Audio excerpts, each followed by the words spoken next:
మళ్ళీ ఒక కొత్త ఉదయం, మళ్ళీ ఒక కొత్త రోజు. మన జీవితంలో ఇలాంటి ఉదయం చూడడం ఒక అదృష్టమే కదా.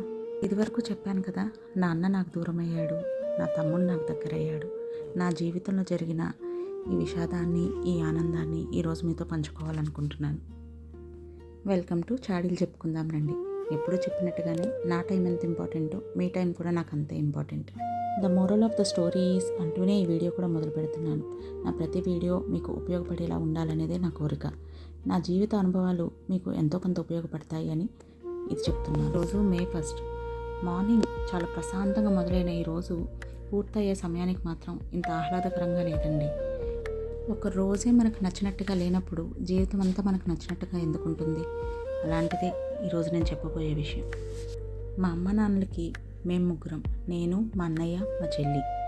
మగపిల్లాడు కాబట్టి అల్లరి ఎక్కువ అవుతుందని, చదువు సరిగ్గా సాగదని చెప్పేసి 9th క్లాస్ నుంచి మా అన్నయ్యని హాస్టల్లో వేశారు.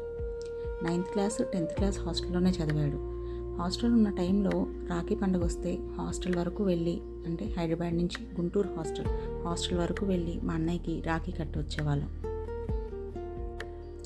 రోజు ఈ శివయ్యని చూస్తూ ఉన్నానండి. ఆ త్రిశూలాన్ని కైలాసగిరి పైన 65 feet త్రిశూలం పెట్టారు. మా ఇంట్లోంచి ఇలా కనిపిస్తూ ఉంటుంది. నా కథలన్నీ ఆ శివయ్యకి చెప్పుకుంటున్నాను. మా అన్నయ్య అంటే మాకు అంత ఇష్టం. చాలామంది అనేవారు, అంత దూరం వెళ్ళి రాఖీ కట్టాలా, వచ్చే సంవత్సరం వచ్చేస్తాడు కదా అని. కానీ ఒక్క సంవత్సరం కూడా మిస్ అవ్వకూడదు అని అనుకునేవాళ్ళం. అలాంటి మాకు మా జీవితంలో ఫస్ట్ దెబ్బ అదేనండి, మా అన్నయ్య మాకు దూరం అవ్వడం. ప్రొద్దున్న అలా తెల్లారింది అంత ప్లెజెంట్గా. మధ్యాహ్నానికి వైజాగ్లో వాతావరణం ఇలా మారిపోయింది. ఇంజనీరింగ్ ఎంట్రన్స్ ఎగ్జామ్ రాశాడు మా అన్నయ్య. సీట్ సిబిఐటి కాలేజ్లో వచ్చింది. ఆ కాలేజ్కి వెళ్ళి ఎప్పటి నుంచి క్లాసెస్ జరుగుతాయో కనుక్కొని వద్దామనుకునే లోపు యాక్సిడెంట్లో మాకు దూరం అయ్యాడు. మా అన్నయ్యతో పాటు మా అన్నయ్య చిన్ననాటి ఫ్రెండ్, ఇద్దరు చిన్నప్పటి నుంచి ఫ్రెండ్స్, మా టీచర్ వాళ్ళ కొడుకు, తను కూడా ఈ యాక్సిడెంట్లో మాకు దూరం అవ్వడం జరిగింది. ఇద్దరు పిల్లలు ఒకేసారి ఇలా అవ్వడంతో కాలనీ అంతా కూడా ఆ రోజు ఎంత బాధపడ్డారో, ఎంత ఏడ్చారో, ఎంతమంది మా ఇంటికి వచ్చారు, మా అమ్మని ఓదార్చారు. కానీ ఆ తల్లి బాధ ఎవరు తీరుస్తారు? మా జీవితంలో అనుకోకుండా జరిగిన ఇన్సిడెంట్ తోటి మా లైఫ్ అంతా కూడా తలకిందులు అయిపోయినట్టు అయిపోయింది. ఇందాక నేను చూపించింది పెసరపిండి అండి. పెసరట్టు ఉప్మా చేద్దాం ఈరోజు సాయంత్రం అని చెప్పేసి మొదలుపెట్టాను. పెసరపిండి నేను ఎప్పుడు అలా ఆడించి పెట్టుకుంటాను. అది అప్పటికప్పుడు కలిపేసుకొని పెసరట్లు వేసుకోవచ్చు అన్నమాట. అయితే మా అన్నయ్య అలా దూరం అవ్వడంతో చాలా అంటే చాలా డౌన్ అయిపోయిందండి మా ఫ్యామిలీ అంతా కూడా. మా నాన్నగారు కానీ, అమ్మ కానీ, మా చదువులు డిస్టర్బ్ అయ్యాయి, మా లైఫ్ డిస్టర్బ్ అయ్యింది. తర్వాత మా అన్నయ్య చనిపోయిన 1 సంవత్సరం లోపే నాకు పెళ్లి చేయాలి అని చెప్పేసి అనుకున్నారనమాట. అంటే మా అన్నయ్య చనిపోయిన దాంతో మా అమ్మ చాలా డల్ అయిపోయింది. తనకి ఏదన్నా అయిపోతుందేమో, ఇద్దరు ఆడపిల్లలు అలా ఉండిపోతే కష్టం, నాకన్నా పెళ్లి చేస్తే నేను నా చెల్లిని చూసుకుంటాను కదా అనే ఆలోచనతో చిన్న వయసులోనే నా చదువు మధ్యలో ఆపేసి పెళ్లి చేసేశారు. ఇదివరకు ఒక వీడియోలో నేను చెప్పాను కదా, ఎంతో ఇష్టమైన చదువుని మధ్యలో ఎందుకు ఆపేశాను అనేది. ఇదే అండి దానికి రీజన్. అయితే పెళ్లి చేశారు. తర్వాత పిల్లలు చిన్న ఏజ్లోనే బాబు పుట్టాడు. తర్వాత కొన్ని మిస్క్యారేజెస్, తర్వాత మళ్ళీ పాప పుట్టింది. కానీ నాకు చదువు మీద మక్కువ మాత్రం పోలేదండి.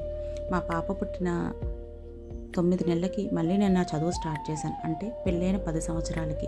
నాకు మధ్యలో మిస్క్యారేజెస్ అవ్వడంతో పిల్లలిద్దరికీ కూడా చాలా గ్యాప్ అనేది ఉందన్నమాట.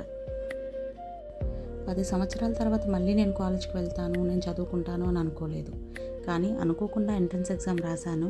ఆ ఎంట్రన్స్ ఎగ్జామ్లో సెలెక్ట్ అయ్యాను. కాలేజ్లో సీట్ వచ్చింది. డిప్లొమా కాలేజ్లో మెకానికల్ డిప్లొమా చేశాను. తర్వాత ఇంజనీరింగ్ చేశాను. పిల్లల్ని పెట్టుకొని అంత దూరం వెళ్ళి కాలేజ్ టాపర్గా నిలిచాను. అది నాకు చాలా ప్రౌడ్ మూమెంట్ అండి.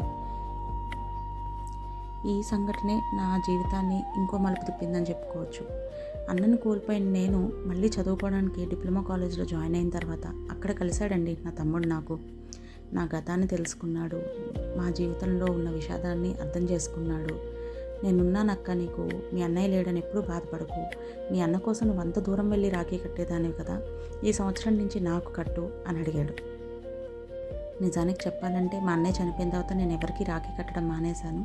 మళ్ళీ నా తమ్ముడికే కట్టాను. నిజంగా నా అన్న ఉన్నా నన్ను అంత జాగ్రత్తగా చూసుకోడేమో అని అనిపిస్తుందండి ఒక్కొక్కసారి. వాడు నా పట్ల తీసుకున్న కేర్ చూస్తే. అప్పటికి వాడు చాలా చిన్నపిల్లోడు. 16-17 సంవత్సరాలు అయినా సరే అక్క అక్క అని నా చుట్టే తిరిగేవాడు. ఇది మా అన్నయ్య ఫోటో అండి. నిన్నటి రోజంతా మే 1 మా అన్నయ్య పుట్టినరోజు.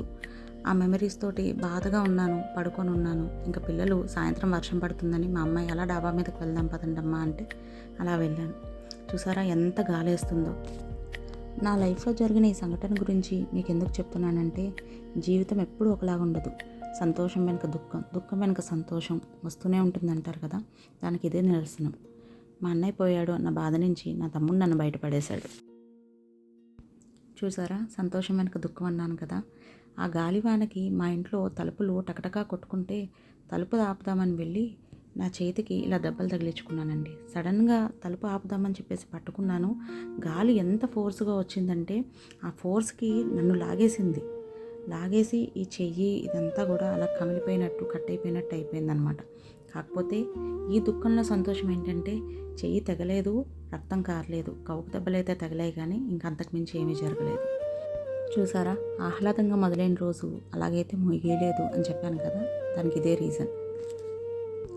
కష్టాలు వచ్చాయని బాధపడకూడదు. కష్టం వెనకే ఆనందం ఉంటుంది, చెడు వెనకే మంచి ఉంటుంది. నా జీవితంలో జరిగిన ఈ మంచి చెడుల గురించి మీతో షేర్ చేసుకున్నాను. ఈరోజు వాతావరణం బయట ఆకాశం అయితే సాయంత్రం చీకటి పడే టైంకి ఇలా అయిపోయిందండి. నా జీవితంలో ఒకరోజు ఇలా గడిచింది. నా అనుభవాలు మీతో షేర్ చేసుకోవడం వల్ల మీకు కొంచెం పాజిటివిటీ వస్తుందని చెప్పి ఇవన్నీ చెప్పాను. Thanks for watching.